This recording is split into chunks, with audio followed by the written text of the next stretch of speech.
Rora. Where's Kelra? What do you mean, where's Kelra? Who's Kelra? What? What's the gold lane? Gold lane! I think Kelra's Gold also lane wondering. CC? Gold lane sees. Wait. What? Where's Kelra? No, because there should be a Hilda Kirk. I think Kelra's... Hilda Kirk. You saw Kelra's face there? I think he's also confused. Wait, what am I using here? Rome Kelra Brusco, CC. Rome mid jungle. Yeah, this is most Kelra likely the CC? gold lane CC we've been like people have been talking about recently. Are we really seeing it in the hands of Kelra though? My brain is melting. I'm not sure. Oh my! Okay. Classic hero for light. The Kelra CC! It is gonna be gold CC. All right. Oh! That's a big swerve.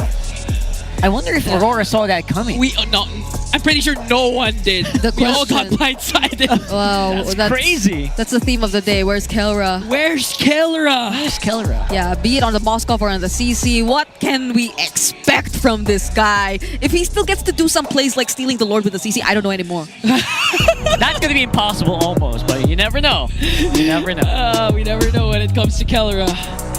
Now for this one, what is the downside? Is there ever any downside for it though? I mean, of course you're up against a two marksman lineup, so when it comes to the late game, it could be the game for Aurora. They can afford to make a lot of mistakes, or not a lot of mistakes, but some mistakes in early to mid. As long as they stretch out the game, it could be an easy win for Aurora, but we don't have enough data for the Welcome to the Mobile 60 gold Legends. lane. So Oh yeah. I mean, chat. Okay, Robert, it's your time. Bring Go, the- chat. You call on Bring chat. the fourth one. Ask them Just about call the chat. CC. So chat, what do you think about the CC? Okay. While we're waiting for the answers, this is looking to be really interesting. I mean, more than the CC gold lane, even like deciding to pick up the Cho, I think really there is gonna be a change. Oh! That was a close call. Good aggression for the side of Aurora to put a lot of pressure once again to the mid lane. Fortunately, for Friends was able to back off. I mean, this is classic Light. It's one of the heroes that a lot of people forgot. Yeah. Light just used almost every game in the few seasons back. Such an aggressive start from Aurora though. I wonder how well Onic are gonna play around the CC gold. Because maybe this is a different version of having a Ruby gold lane, you know? Exactly. So was a right flicker. now, Because the blast already popped. King Kong still alive. Bruce Go jumps in. Edward was able to purify out and save himself. And now the tides have turned for Aurora, forcing Onic to back off. Still no casualties, but a lot of action so far in our game. Okay, no more screaming. no more screaming. Exactly. I mean, I get Is that it. true? That was just too intense, you know? I get it, Brigida. Don't worry. Imagine that clutch trace. He should have went down there. He But should've. everyone survived. They had flickers here and there. Super Prince and Brusco already burned there, so that's a win maybe for Aurora. It is. It actually forced a flicker out of 3 members of Onic, so that's a huge win. They might get a bit of a lead here in the turtle. Yeah, well, to be fair, our Mpl-Ph S16 so far has been a story of it should have been like this, but Yeah, shoulda, woulda, coulda.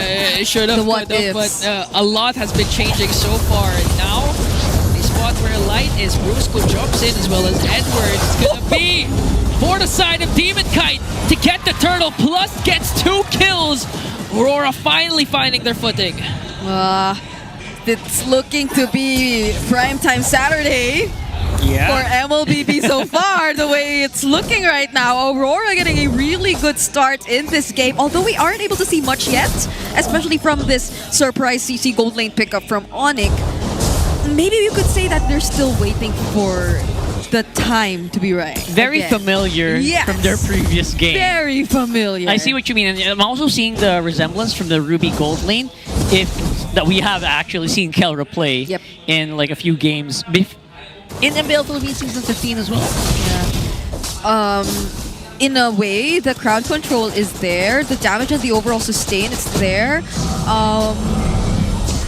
It's a gold laner that can provide just the right amount of damage and could also stand in the front lines. Yeah. So maybe we're waiting for Onic to really commit to a team fight as well, if that ever is gonna be the game plan for them. But if it's team fights we're talking about, Aurora on the other hand might really want to go for pickoffs. But in what happened in that first objective take, it didn't seem like it was the pickoffs they were after. They were all able to fight against Onic Philippines together all at once. In this one, it feels like we might have to wait for Kelra to make a move. Maybe a crate call, but right now, speaking of moves, First one to move was Brusco. Immediately obliterates Light there, so finally a trade for Onic Philippines. Yep. That's gonna be a kill finally over to Onic. The goal lead, it's not that significant yet, but it was able to at least lessen down after that. So for the upcoming objective, Onic Philippines might want to be a little more patient about this. They don't have the Tsunami Slam, and Light has the Way of the Dragon.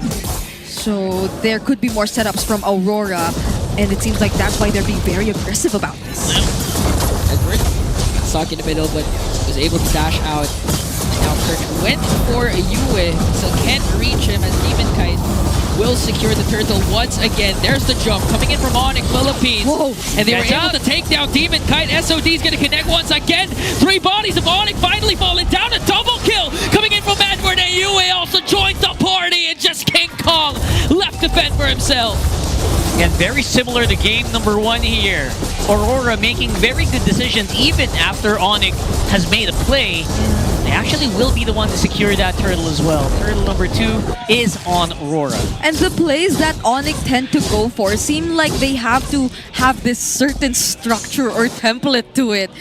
It's always the tsunami slap into the yin-yang overturn, and yes, at first it does seem like they are getting the win, but we have to take into account that other members of Aurora can still catch up. There's the SOD that can come in from Dom and Kite, and if you're the ones who start things first... Oh wait, hold on! Oh, Dom and Kite was able to pop his Purify and evade Brusco. Now here comes Light! Able to shut down Kelra there. No trades for Onic Philippines as Aurora was able to defend Doming. Yeah, that was beautiful for Doming. Not only did they purify the crit call, but he also purified the Tsunami Slam. That's 2 for 1. Got a great discount right now.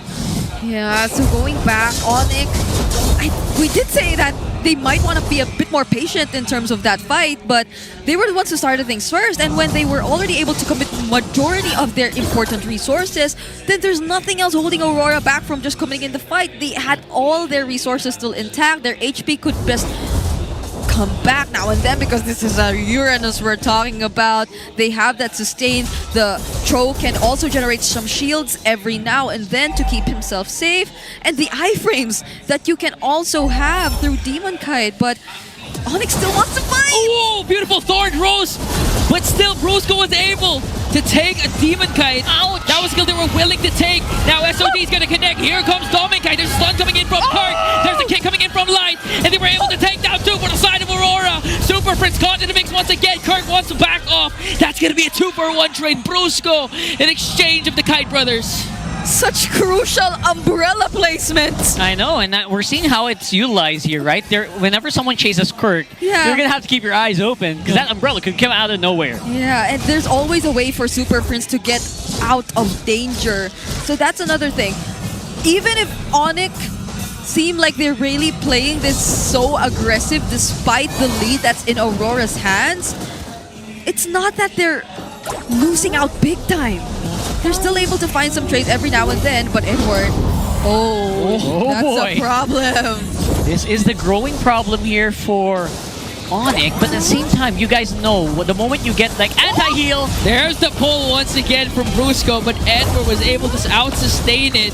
Here comes Kelra, though. I'm not used to seeing Kelra on the CC. I am not. absolutely not. Oh, 4.1k gold lead established by Aurora. If Onic was a ticking time bomb lineup in the first game, clearly now it's Aurora, but they're still controlling the early to mid game. So now the ball is really in Aurora's park. Yeah. Doming Kite's having such a great time. He's freely able to take the turrets that they desire.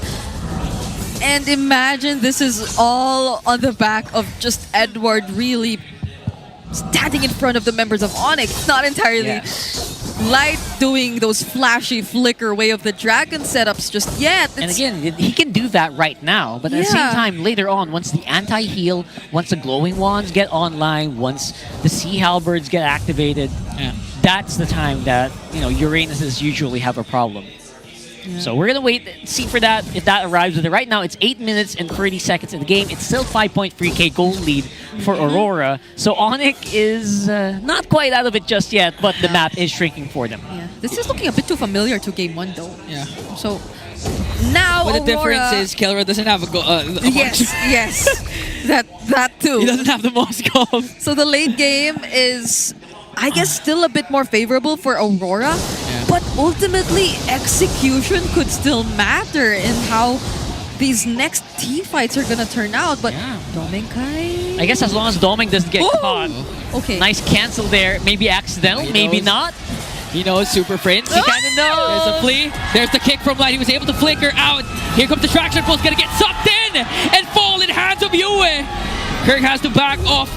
Crucial kill for Aurora. Right in the spot of the Lord.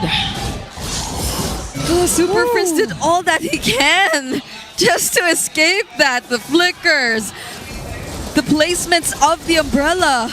But now it's just Aurora clearly winning it out. No single member from Onic could afford to contest and show themselves in this situation. That was clean as you can get. Basically exhausting a very big resource from your mid laner. Now, Rora are gonna, again, they're gonna have to find a use for this Lord for sure. I guess the one thing that Onic doesn't have here from game 2 that they had in game 1 was excellent wave clear. Yes. And the Moscow. And the Moscow. They don't have it. Oh, again, ladies and gentlemen, Kelra is on a CC. They're doing a funnel strat. What era is this? Onic Philippines has to think about the Lord. Traction March pulse. eventually up top. Traction pulse was used there. And you can see just the damage coming in from Demon Guy. Doesn't have to even go that This is deep bad. to dish out the damage from Aurora. A 2k gold lead in the hands of Yue against Super Prince and a 504 KDA for the Kimi. There goes those defenses. Yeah, imagine the amount of damage you can expect from these two marksmen. And you have a Lancelot. So this is another tri or triple core setup where Aurora has endless sources of damage to bank on in the team fights. There's the curtain call from Kelra as Aurora was able to burst down the top, inhibit the turret. Super Prince has to back off. Lord still up. And Aurora got what they wanted. Edward staying in the mix. Can't seem to be taken down. Even up against 5, he's still alive. Was able to purify out the Tsunami Slam of Brusco. Now Light jumps into the frame. He might be able to get... he got taken down there. That's going to be a 1 for none trade. But Aurora are locking on the base. And they extend the series. 1-1 for Aurora. There's just no going home early on this Saturday night. It's a 1-2